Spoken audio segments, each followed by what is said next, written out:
I welcome you to the session on the 5 factors that can help revive technical quality assurance on your agile projects. Okay, let me tell you why I have taken this topic. On the ground, what is happening is the team is following it and struggling to get their sprint payload, the sprint backlog on the day one. And the developers are, taking their own sweet time, and they are giving the solution or the user stories developed to the testing team on 7th day or 8th day of the sprint. And the testing team is in a hush to complete the required testing. There are two kinds of pressure on them. One, there's a pressure as a team, they need to complete user stories. And there is other pressure of covering all the test cases. So in the process, what is happening is it is going to be sprint by sprint fight, where the team is struggling to complete their sprint backlog, sprint after sprint. And in the process, they are actually ending up compromising on the quality assurance. Not only this, most of the teams on the ground are not mature in terms of continuous deployment, because of which what is happening is the moment the team completes one sprint, that solution is taking long time to go to production. So because of which, if there are certain issues in the production, now tracing it back to which sprint it has coming from, and who is the developer, who is the tester, that kind of root cause analysis also, the teams are not getting time to perform because they're always on the run to pace with the ace of the speed of the sprints.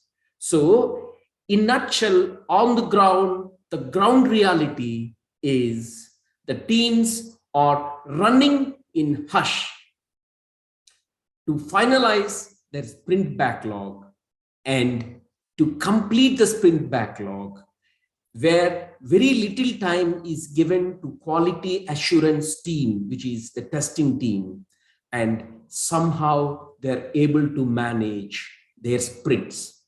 In the process, definitely the quality of solution is getting compromised.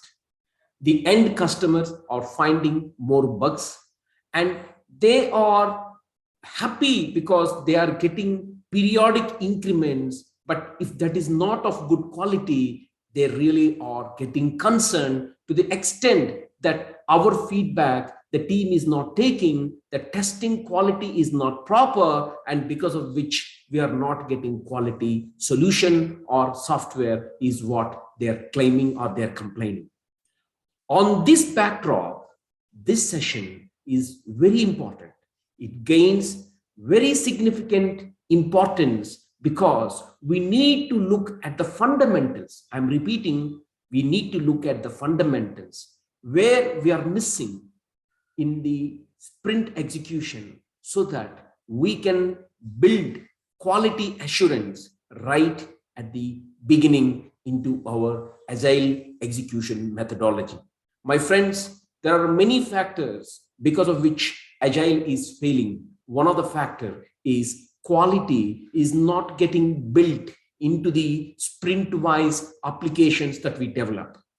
Agree that periodically the teams are delivering working software, but if that is not of good quality, what is the use? So on this context, let us start this session on what are the top 5 factors that can help revive. I'm using the word revive because it was there in the past. Quality assurance was there in the past, but it is getting missed now. That is the reason we need to revive it so that we can actually inbuild quality assurance into our application development. Okay, let's get started with this. Okay, so as part of this session, we are going to talk about what is quality assurance, because today people use quality assurance, quality control, they mix these words. So we need to be absolutely clear on what is quality assurance and why quality assurance has been missing in agile projects, and what are the 5 factors to revive quality assurance on your agile projects. Okay, now let's discuss about quality assurance versus quality control. My friend, quality assurance is all about the processes that you follow so that a defect is prevented from entering into production environment. That means before a software is deployed in the production, whatever quality steps that you do that can prevent a defect to enter into production itself is called quality assurance. So quality assurance is preventive step. That means you prevent a defect to enter into production environment. Quality control is after a defect is detected by the end customers in the production, how do you correct it? So quality assurance is before production deployment, what you do to prevent a defect. That is what is quality assurance. Quality control is after a defect is identified in the production, what you do to correct it. So quality assurance is a preventive step. Quality control is a corrective step. Okay, now let's talk about why quality assurance is important. Now, let me tell you, my friends, on agile projects, think about it. Is it not true that you are getting more quality when senior management is involved more from the same team? If senior management attention is not there, you see less quality. Second one, now when more tracking is there, when you publish more dashboards, when you make the dashboards visible, the statistics visible, don't you think that you are getting more quality? So what does it mean?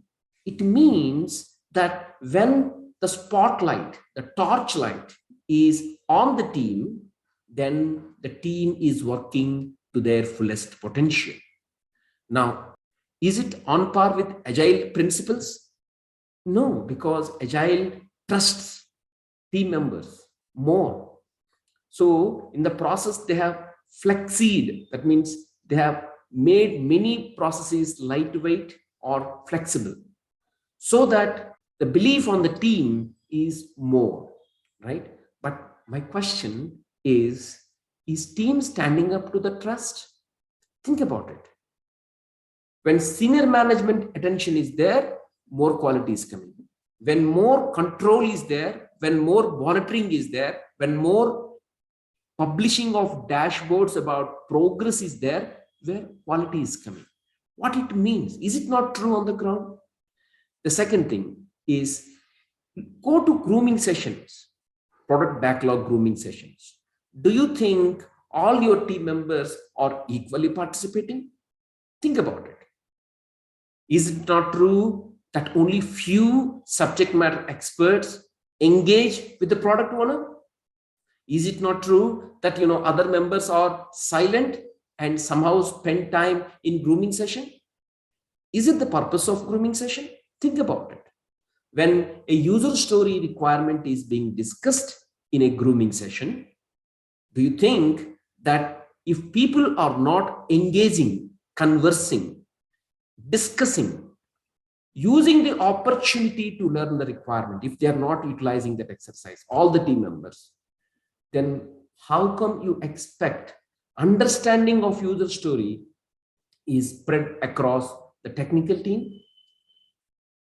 And now when team is accountable, that means as a whole team, we are accountable for quality, then Are we doing? Are we standing up to the trust that is empowered on us? Now, in our retrospectives, are we focusing on the learnings from root cause analysis for the production defects? For the matter of fact, any root cause analysis? Are we at least doing proper root cause analysis nowadays? Are we not in a run to complete the sprint deliverables? And when these are the ground insights, when these are the ground realities, do you think that quality can be expected? Something seriously wrong on the ground, right? So agile is trusting the team. Agile is making the whole team accountable for quality, not few individuals. That is why it says every person in the team is called developer. Whoever is touching the code, whether a real development or a testing, all of them are given the title of developer in agile framework or agile dictionary. But is team members standing up to the trust that is entrusted by the agile methodology? That is where the problem is happening. This is why the quality assurance is getting missed. This is why all our basic preventive steps that we have been taking is being missed. And that is why periodic working software is delivered, but not to the fullest quality potential of the team members. That is why quality assurance is important, my friends. With this, the topic of our discussion is technical quality assurance. You can talk about total quality assurance. Of course, I agree with total quality assurance, but I wanted to discuss how can we enhance the technical quality delivery by the development team. That means I'm focusing right when a requirement is given to us. That means I am discussing from the perspective of the development team, the testing team, the scrum team on the ground. So that is why the title of the topic is technical quality assurance. Okay, there are 5 factors to revive. Let us discuss one by one. The first factor is get the user stories right. That means you need to get DOR ready, definition of ready state user stories. That means if a user story is not definition of ready compliant, you should not accept it. For example, there are many dependencies on third parties, external vendors, or servers are not working, or external dependencies are there, or within internal to the organization, some teams have to do certain research on that specific story so that more details can be done, or certain times our own team need to do certain research. Then only we will get clarity on the user stories. Without doing these things, when these dependencies exist, do not take them into your sprint. Simply say, this is not definition of ready story, so I can't accept it. Then you will ask me, practically on the ground, it is not being possible. People are forcing. So that is the first problem, that you're actually hitting your quality of user story. 55% of the time, a user story is successful when the requirements are clear. That means the opportunity, the probability of success is coming from clearer requirements. So my friends, getting the user story right is the first simple step a team can take. Okay, the user story should be defined in such a way that it can be completed within one sprint.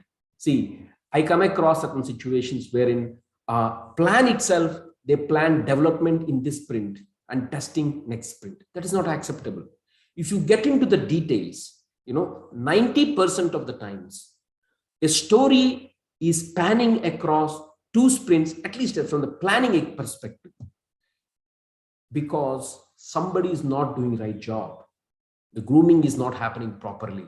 The product owner is not willing to split it. The technical team, they are not conversing properly. They're not challenging, right? So because of that, what happens is your user story spans across 2 sprints.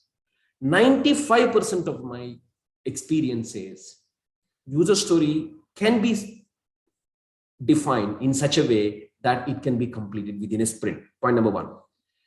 Point number two, the story should have proper acceptance criteria. First of all, the user story should be defined properly. That means you should get user story, who is requesting, what is being requested, and why is being requested. That means as a user, I want this functionality so that I can achieve this. So that part of user story should be there. So if you are getting a user story, just like what is being requested, so this is what is required. If that is being provided to you, don't accept it, because that is against agile framework, right? Unless you embed who is requesting it, what is being requested, why is being requested. As a user, I want this functionality so that I can achieve this. So if we don't have these three ingredients, that's not a user story. We have to question back. Then user story should be small, right? And acceptance criteria. For example, in the grooming session, you need to converse, engage in such a way that together we can unfold the happy path, the negative path, the failure path, the boundary cases, the performance cases, all those acceptance criteria we can unfold. So we need to engage more in our grooming sessions. Similarly, acceptance criteria also should be defined given a scenario, when a trigger happens, then the expected conditions. So this particular format will give you more clarity to your acceptance criteria. And then sizing. That means in terms of story points or t-shirt sizing, you need to consider the complexity, the risk, and the effort, dimensions of relative sizing, and we need to do sizing properly. And then what are the upstream dependencies for this user story? What are the downstream dependencies? Any markups or wireframes are required? What are the risks, business-wise, technical-wise? What are the assumptions that we are considering or assuming as part of this user story? What are the constraints that we have? And what are the pending clarifications? So this is what is grooming of a user story. User story grooming is not that somebody come explain, or some user story is there, some acceptance criteria is there, so you accept it. No, user story should be defined using the invest principle. It has to be as small as possible, and user story, we should get all these attributes. Then you can ask me, no, user story grooming itself is taking more time. Yes, my friends, if you don't get the requirements properly, you will be facing the production bugs, production issues, user acceptance test issues. You will be spending more time there. Instead, it is better you spend good amount of time in grooming and get the user stories right. That is definition of ready user stories. So 55% of success, that 55% of quality gets built when your user stories are proper. My friend, in my experience of working with difficult and different customers, wherever the product owners are more collaborative, more performing, there the success rate for my teams are very high. So please understand, if you get a product owner who is truly doing his job, he's truly owning the team, available for the team, this is where you see that the quality is getting built.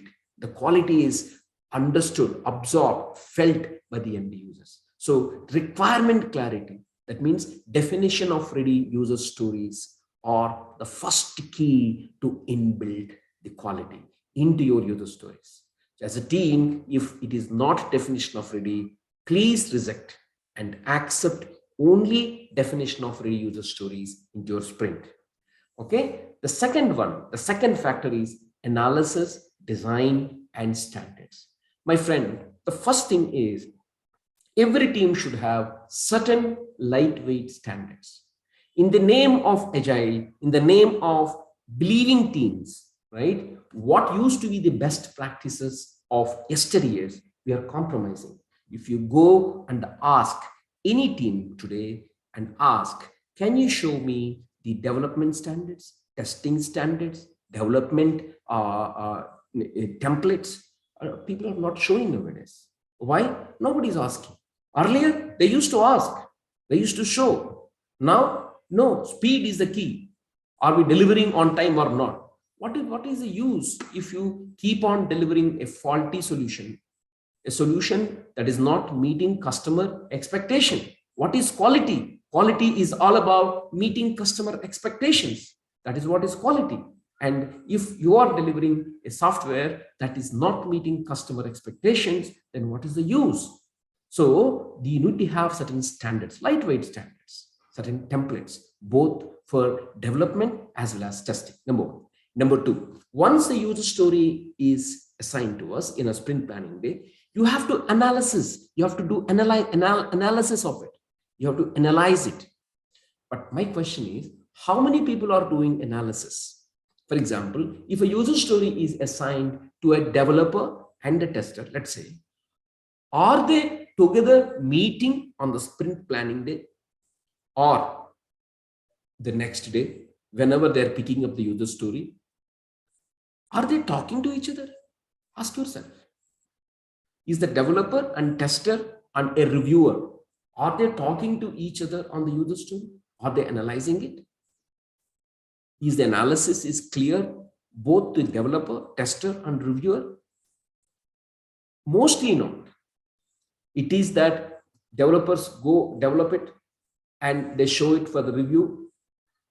I don't know the fate of the reviewer, how they are reviewing, and they just send it out. Many times it came out saying that, this is not what is the intent of the requirement, right? You have implemented in this way, but it has to be implemented the reverse way. This kind of a comments we received from the end customers after user story is developed, deployed in production, and there are dependent user stories are also deployed using wrong design.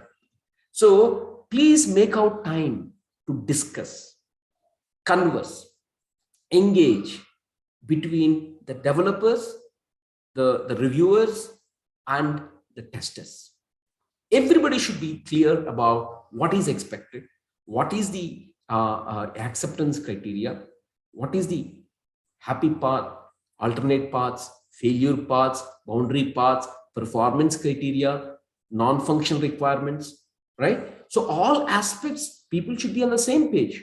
So people are not engaging nowadays, right? There is a second problem. So you have to engage, you have to converse, you have to contribute. My friend, I'm telling you, please create this task of analysis and design in your, Jira or version 1 or Rally, whatever tool you use for each user story, and ask people to mark it complete. At least it acts as a checkpoint that analysis and design on the specific user story is done or not. And ask people to prepare a lightweight documentation.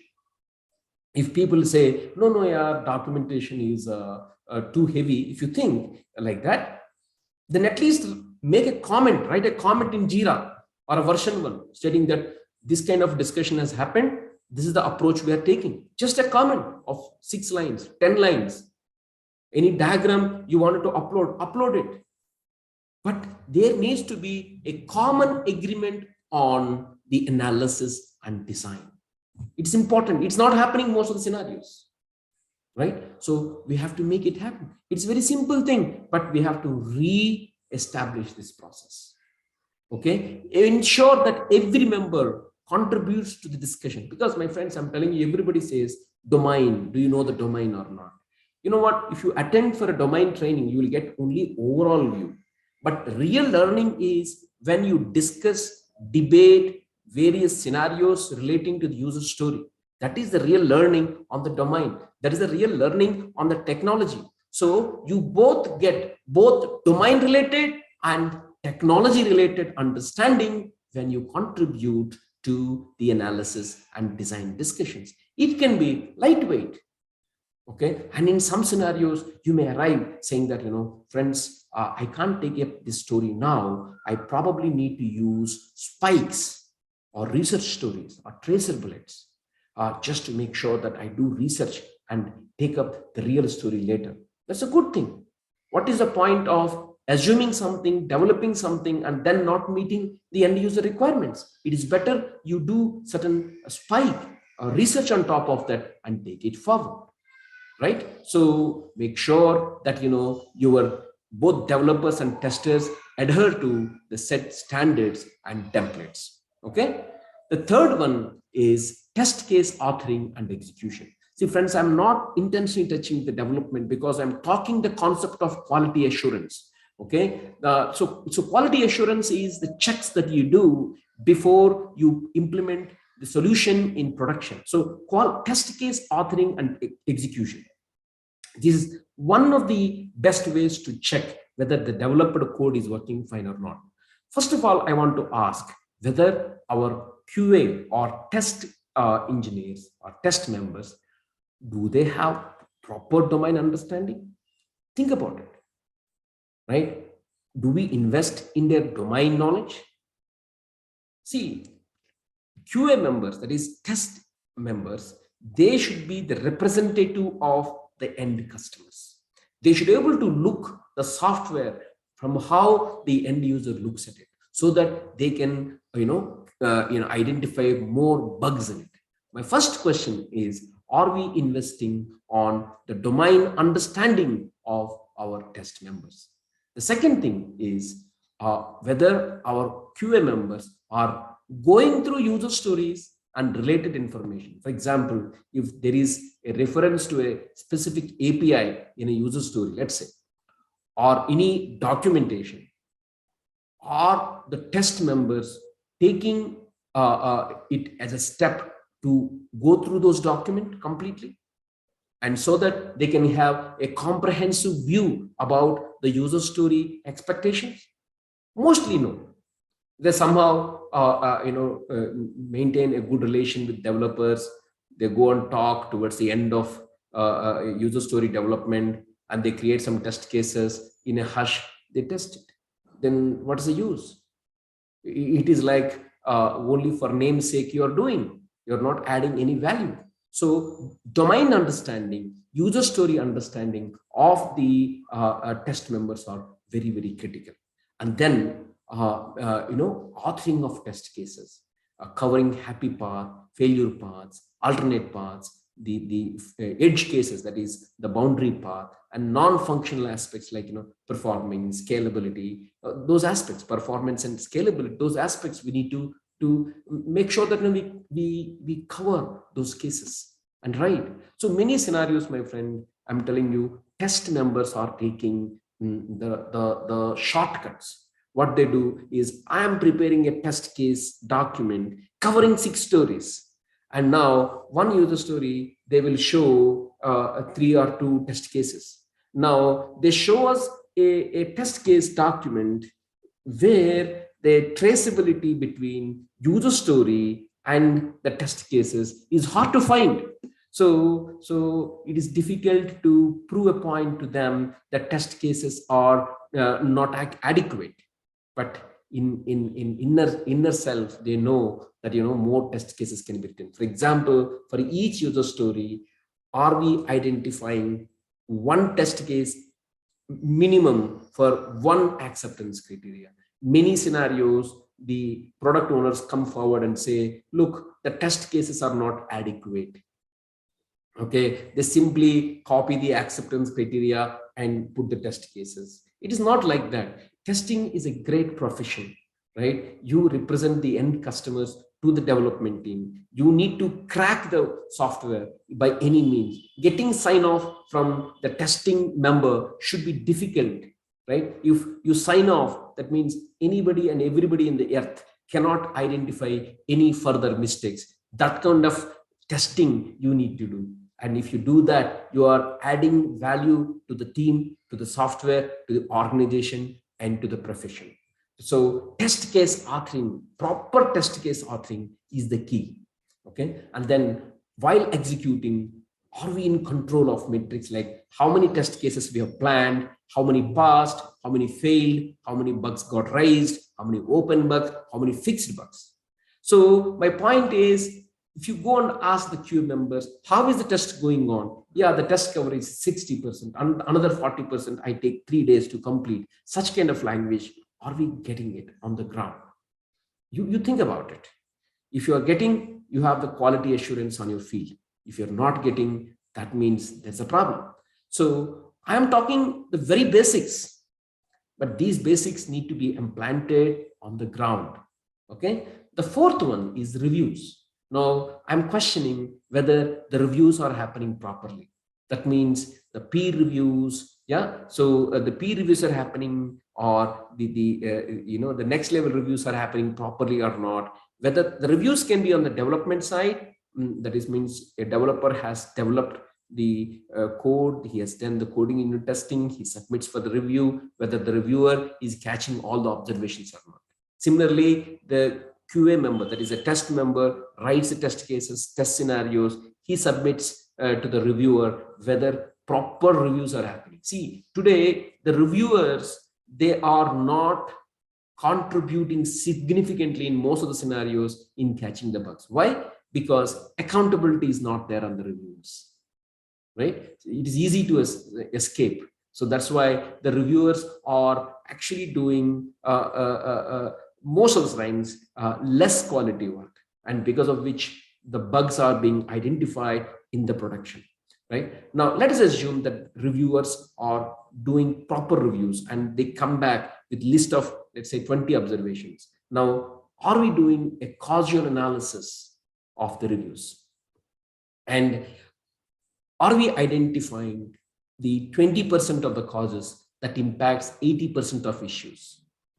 And by using techniques like Pareto analysis, you can watch my video on 7 quality control tools where I have explained how to draw Pareto chart in detail. Okay, I have also explained fishbone diagram also as part of that session and video. You can refer that. Okay, so point is, reviews are happening properly or not, whether review observations are properly incorporated or not, whether the review observations are analyzed, and so that the real causes, what are the causes which are actually is responsible for most of the occurring issues, are we catching them? This 20-80 rule, which is 20% of the causes are impacting 80% of the frequently occurring issues, and are we having an action plan to address it? This is the cycle. But today what is happening is the reviews are happening and we don't take time to do the causal analysis, and because of which you keep getting the issues, you keep fixing the problems, and you don't like this job because it's a monotonous job. You like the job when you do things in its own spirit. For example, you get a repeated issues, you identify the cause for that, you fix it, and those issues are not coming, that give you joy to your job. So we are not covering the whole review cycle. We're stopping. Why? Because we have to meet the sprint goal, or we have less time. So in the name of the speed, we are compromising. So to address this, you please create these tasks, saying that under user story, saying that causal analysis of review observations, and then actions. So you budget these tasks inside your user story so that you can attribute some planned time for it. You don't need to slog or work more hours for it. It is part of your regular job, and this gives more confidence to the system that you are preventing issues before it is occurring. The fifth one is the feedback. See, friends, I'm telling you, we all think we are doing great job. We all think that we are the only person in the earth who is weighing the weight of so much hard work. But the point, my friends, what you think of you is the head of the tide, right? What others think of you is the tail, right? Always. Okay, what others think of you most probably will be different than what you think of you. So it will be identified only when you're open for the feedback. When you say feedback, it can be formal feedback where you provide a formal document or a survey, or informal, that means in the discussion itself, you will come to know the cues where people are not happy with you. Or you can actually ask the real incident, saying that, what makes you feel like this? And then come back with an action plan. Most of the times, the teams on the ground, they do not prioritize seeking the feedback from stakeholders, and stakeholders also, they won't provide feedback because they want to maintain a good relation. And whatever this feedback, if when it is not taken, and it is not incorporated in the your execution, then it's nobody's going to be happy. You only think that, the team will think that we are doing extremely hard, but the consumers of the product doesn't think like that, right? So they think that probably these people are overworking, but they should be smart at working. So see, the consumers can talk in their own way. The providers, the suppliers will talk in their own way. Unless you make both of them, you need to seek feedback at least once in a month, formally.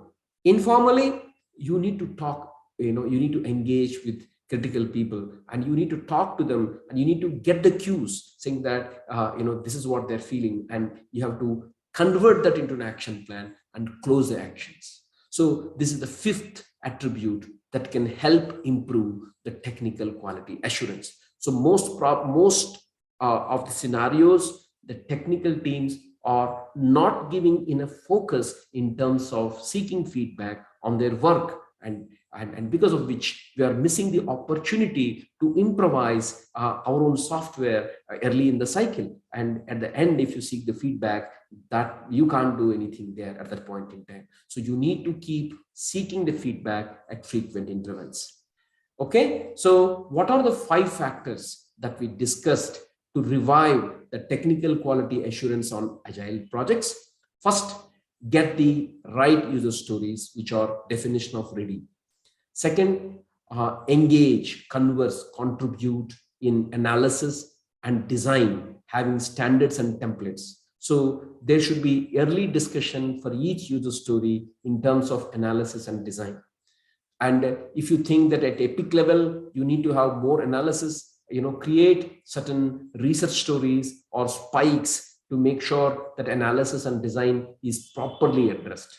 But without proper analysis and design, without proper engagement of team members, without proper discussions, without proper contributions from everybody, if you go ahead and implement the solution, you will hit the hard wall, and that becomes a major issue in the production. So early in the cycle, ensure people talk on analysis and design.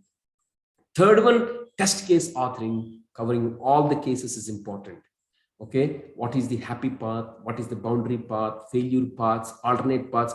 You need to have test cases. You need to have a traceability between user story and the test cases. And then reviews. This is very critical. We need to strengthen reviews. We need to have action plan to understand the causes for which contribute to 80% of your issues, and you need to have an action plan to address those causes, and you need to close it formally. And finally, seek feedback periodically, at least once in a month. If you do it at the end of every 2-week sprint, that's great. But at least once in a month, you need to keep seeking feedback. This feedback need not be formal. It can be informal. What all we want is how others are perceiving us, our team's outcome. That is what is important. The moment you know that, you get into a informal discussion, having a tea with them, and you can ask certain questions saying that, do you think that in the last sprint, the feature is working properly? Then he or she will give a feedback. Yeah, it is working properly, but in certain angle it is working, but in the other angle or in other scenario it is not working. So, but okay, that's okay. We can get along with this. Then you can come back to the team and say, look, I spoke with so and so person, and he is saying that the feature that we developed is working only in certain scenarios. Can we take up this user story of ensuring that other scenarios also this particular user story works? And then the next sprint, people incorporate that and provides a demo to product owner, and you go back to the product owner. You told in the last sprint that this feature is not working in certain scenarios, but now it is working. Is it fair? Do you think, are you now happy?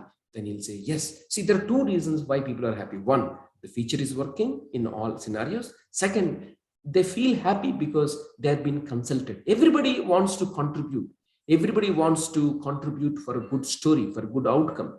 But point is, nobody will consult them, or even if people consult, they don't incorporate those suggestions into real actions. And what is the use of providing a feedback when team members are not implementing those feedback? So people may not give. So basically, when you show sincerity towards seeking the feedback and incorporating the feedback, this is where you actually create a healthy system, and that particular thing will actually lead to the quality, technical quality assurance. Okay, so friends, what I'm conveying here is technical quality assurance is the most burning topic on the ground.